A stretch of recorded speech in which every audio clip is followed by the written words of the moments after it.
Bonjour mes frères et sœurs et mes chers amis, et on revient à Luc chapitre 12, le verset 1 à 11 qu'on est en train d'étudier, mais on va faire spécialement aujourd'hui 8 à 11. Prions ensemble s'il vous plaît. Notre bon Père du ciel, tu nous as instruits depuis, certains d'entre nous, depuis 30 ans, depuis 40 ans, depuis 20 ans, depuis 10 ans, tu nous instruis. C'est ton grand plaisir d'instruire ton peuple. C'est ta nature divine qui veut instruire, guider ton peuple dans la vérité. Tu prends plaisir à le faire. Guide-nous encore aujourd'hui dans ce texte très important qu'on doit craindre notre Père du ciel plus que les hommes en tant qu'être humain. Mais qu'on n'a pas besoin de craindre en tant que croyant. Au nom de Jésus, Amen. Donc, on se souvient qu'on est dans l'évangile de Luc. Luc écrit à Théophile,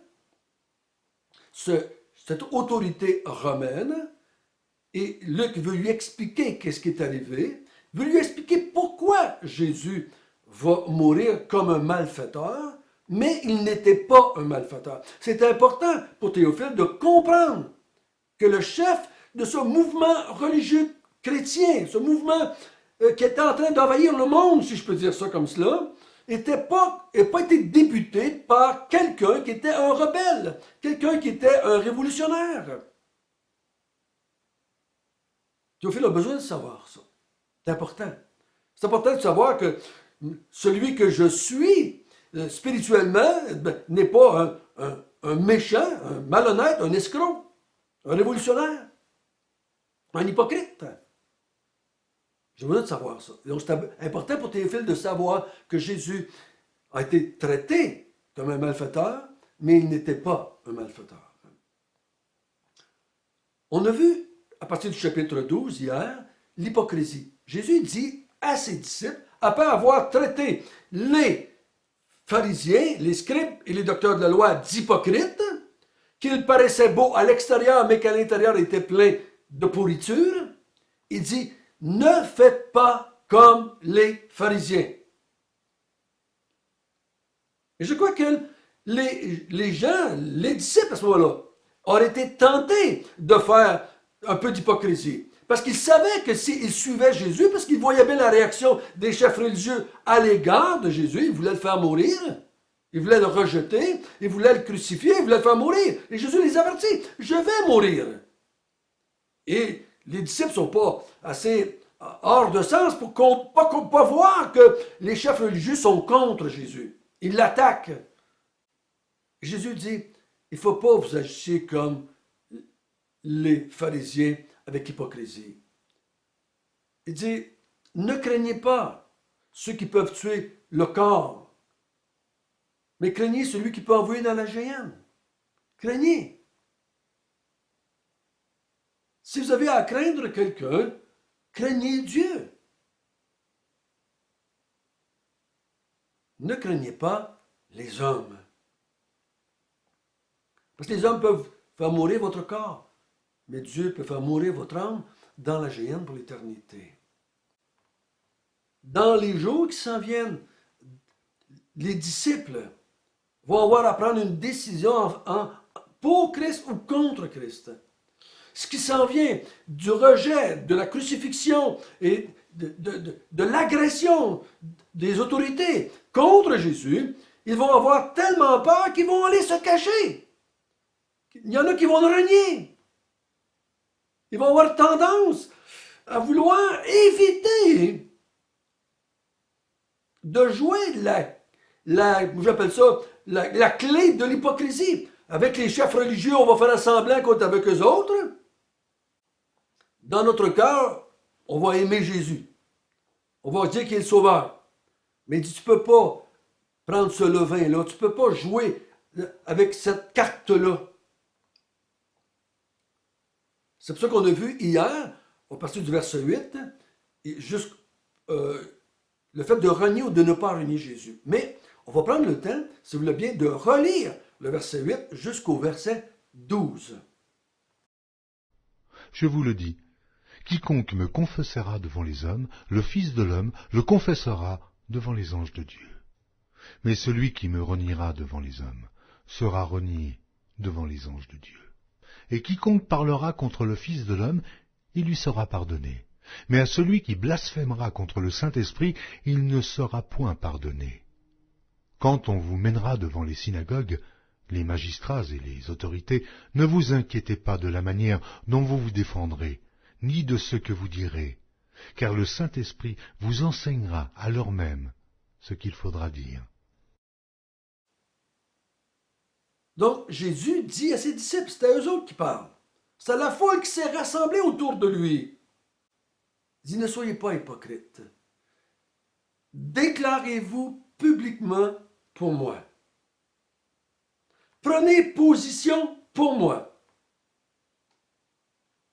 Affichez vos couleurs pour moi, que vous êtes pour moi, que je suis le Messie, que je suis l'envoyé de Dieu, que je suis le Fils de Dieu.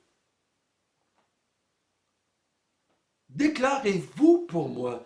Ne craignez pas les hommes. Mais si vous ne déclarez pas pour moi, vous devez craindre Dieu. Et vous devez redouter le jour où vous allez vous présenter devant Dieu. Moi, je vais vous renier si vous me reniez devant Dieu, devant les hommes. Si vous me reniez, je vais vous renier devant Dieu. C'est ça que vous devez craindre. D'être renié par moi, parce que vous allez m'avoir renié devant les hommes. Vous n'allez pas vouloir vous déclarer publiquement pour moi.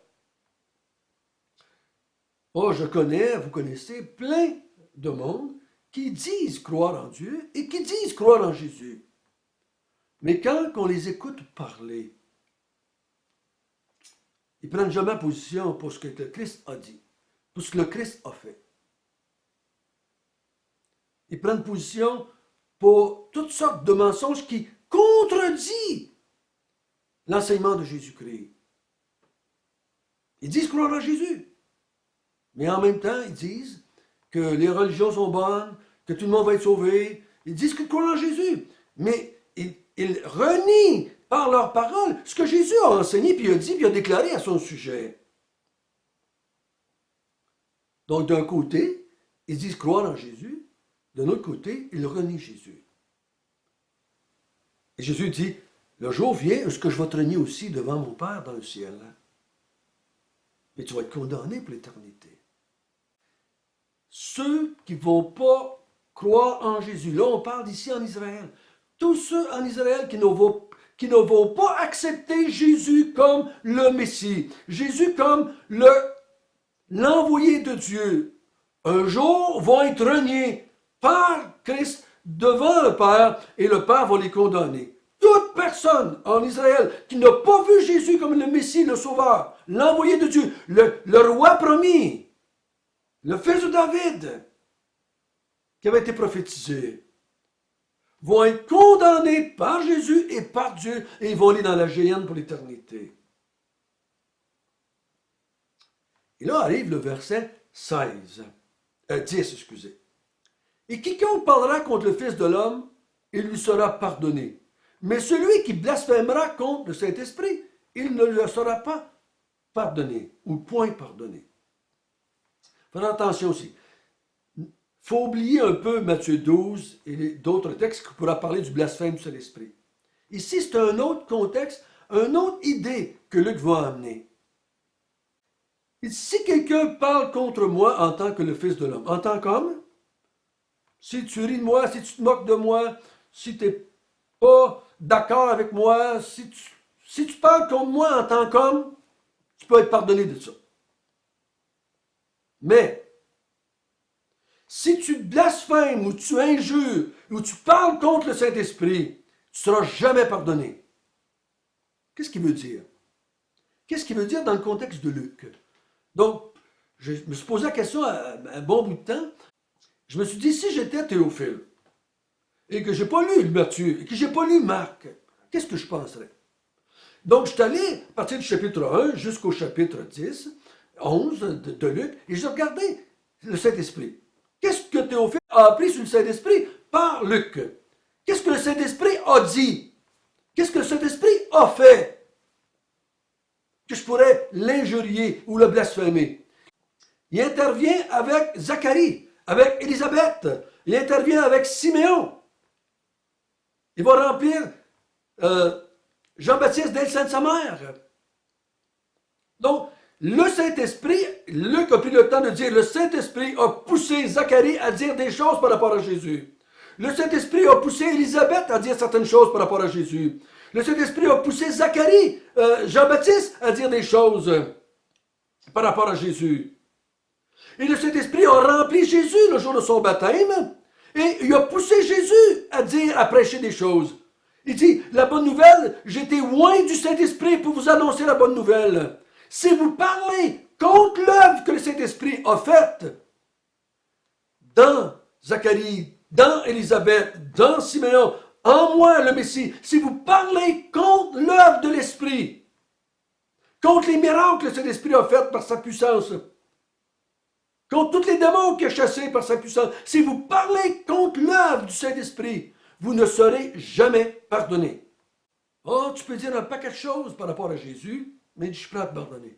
Mais si tu rejettes, si tu injures le Saint-Esprit, si tu déclares ce que le Saint-Esprit a fait comme étant faux, comme étant pas vrai, comme étant banal, comme étant mensonge, tu ne seras jamais pardonné.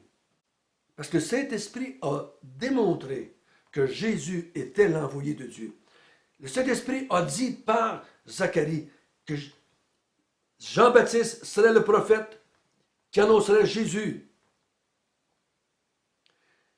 Élisabeth a parlé par le Saint-Esprit et Jésus a dit, la mère de mon Seigneur arrive. Le Saint-Esprit a rempli Jésus et Jésus a prêché la bonne nouvelle de Dieu. Le Saint-Esprit a utilisé Jésus, il a fait des miracles, il a chassé des démons pour démontrer c'était l'accomplissement de la nouvelle alliance et qu'il était le Messie. Si vous rejetez ça, vous ne serez jamais pardonné. Oh, tu as peut-être déjà dit dans le passé que Jésus était un extraterrestre. Tu as peut-être déjà dit que Jésus était juste un magicien du Tibet. Mais il peut te pardonner. Tu as peut-être déjà dit qu'il y a eu une femme appelée Marie qui était homosexuelle. Tu as peut-être déjà dit qu'il n'était pas si... Mais regarde bien, lis l'évangile de Luc et regarde bien ce que le Saint-Esprit déclare par rapport à Jésus. Si tu rejettes ça, si tu rejettes ce que le Saint-Esprit a fait par Jésus, tu blasphèmes contre le Saint-Esprit et tu ne seras jamais pardonné. Donc, il dit à ses disciples, ne soyez pas hypocrites. Soyez vrais. Soyez honnêtes devant Dieu. Soyez transparents devant Dieu. Prenez position pour moi. N'ayez pas peur des hommes. N'ayez pas peur, mais vous devriez avoir peur de Dieu si vous me reniez. Vous devriez craindre Dieu. Si vous me reniez par crainte des hommes, oui, vous allez sauver vos vies. Mais vous allez être condamné à la géhenne pour l'éternité. Il dit, prends position pour moi publiquement. Ne sois pas un hypocrite. Déclare-toi de moi, pour moi. Pendant ta vie. Fais-le. Fais-le. Quand les gens disent que tu es un bon gars, puis tu mérites d'aller au ciel, dis non, non, non, non. Sois vrai, sois honnête. Non, je ne le mérite pas. Mais je crois en Seigneur Jésus-Christ. C'est mon sauveur. C'est mon sauveur. Et là, il dit au verset 11, quand on vous mènera dans les synagogues, devant les magistrats et les autorités, ne vous inquiétez pas de la manière dont vous défendrez, ni de ce que vous direz. Ne vous inquiétez pas. Quand on est inquiet, on a peur. Quand on a peur, on reste à être hypocrite. Ne soyez pas inquiets. Là, je vais vous dire quelque chose, peut-être que vous allez dire, oh, François, mais écoutez bien ce que je vais vous dire là. Écoutez bien. Arrêtez de laver votre vaisselle, mais déposez votre torchon. Écoutez bien ce que je vais vous dire, c'est important. Il dit, quand est-ce qu'on va vous emmener devant les autorités de ce monde? Et qu'on va vous demander pourquoi vous prenez position pour Jésus-Christ. Quand on va vous emmener devant les synagogues, là, il parle à ses disciples là, qui sont en Israël.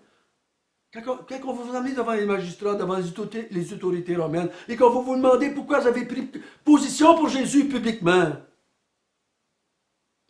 Ne soyez pas inquiets. Le Saint-Esprit va vous conduire. Comme il m'a conduit, moi, Jésus. Le Saint-Esprit m'a utilisé, moi, pour remplir le ministère que Dieu m'a confié, pour remplir la mission que Dieu m'avait confiée.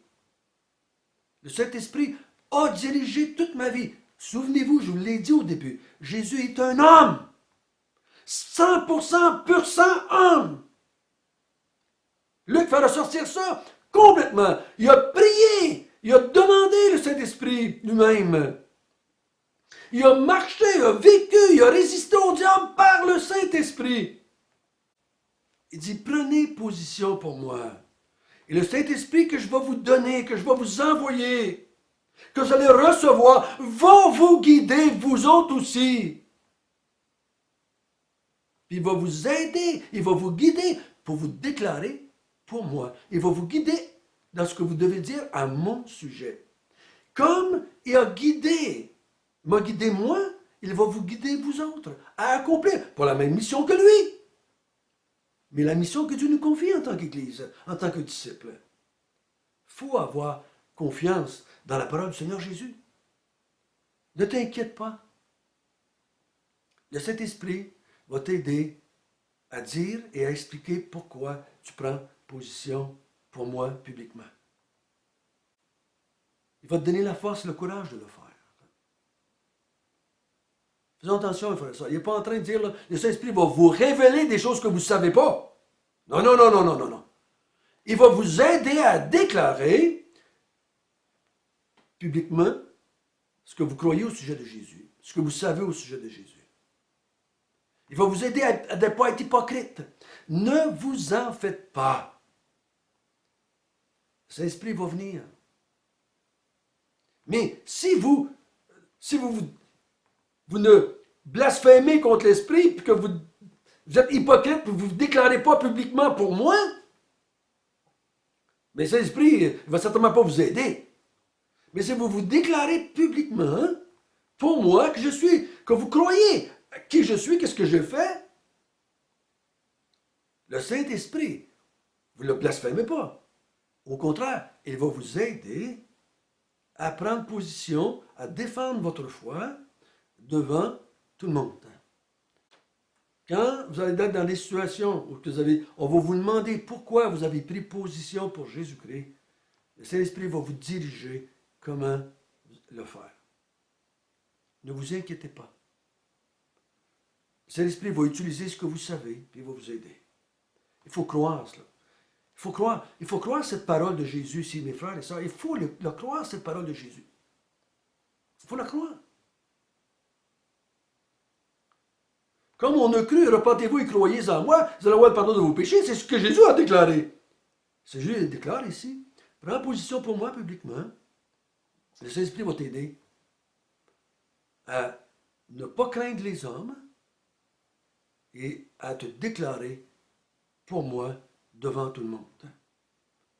Crois-moi, je te le dis, le Saint-Esprit va t'aider. Notre bon Père du ciel, tes enfants sont guidés depuis des millénaires. Ton peuple, qu'on appelle l'Église aujourd'hui, a été enseigné par ton esprit, guidé par ton esprit, pour proclamer bien haut et bien fort la gloire du Seigneur Jésus-Christ, l'œuvre du Christ, la personne du Christ. Ô Seigneur, on ne se confie pas dans nos capacités, on se confie dans le Saint-Esprit. Au nom de Jésus, Amen.